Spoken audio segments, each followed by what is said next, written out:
হিসাবে দিকে সাধারণ জনগণের দিকে তো সে টাকা না, তারা সুদের টাকা নিয়ে একজন মানে বরবারি করবে।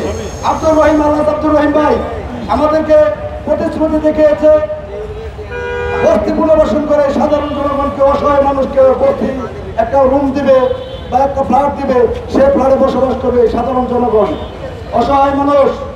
কিন্তু অন্তর্বর্তীকালীন সরকার কিন্তু তা চাচ্ছে না, এ দাবি আমাদের মেনে নিচ্ছে না, কারণ তার সুদের ব্যবসা বন্ধ হয়ে যাবে। তার কাছ থেকে টাকা নিয়ে, সুদের টাকা নিয়ে তারা এই ঘরবাড়ি করবে, রাস্তায় চলবে, সবকিছু করবে, কিন্তু তার সুদ দেবে, তার ইনকাম হবে, তার ব্যবসা বাণিজ্য নিয়ে তারা বসে আছে, ব্যবসার চিন্তা করে তারা বসে আছে। আর সাধারণ জনগণ না খেয়ে না লয়ে করে আছে। কেন ভাই? আপনার ব্যবসা সব জায়গায় করতে হয়, সাধারণ জনগণের দিকে করতে হয়। অসহায় দরিদ্র মানুষের দিকে একটু তাকান, ব্যবসা সব জায়গায় করবেন না। তারাই আপনাকে চেয়ারে বসবেন, স্বৈরাচারী সরকার তো ওরাই আপনাকে বসেছে চেয়ারে, এদের ভালো করার জন্য। আর না করে আপনি করতেছেন কি? আপনার সুদের ব্যবসার চিন্তা করে এদেরকে কোনো দাবি দাবা মেনে নিচ্ছেন না। কেন?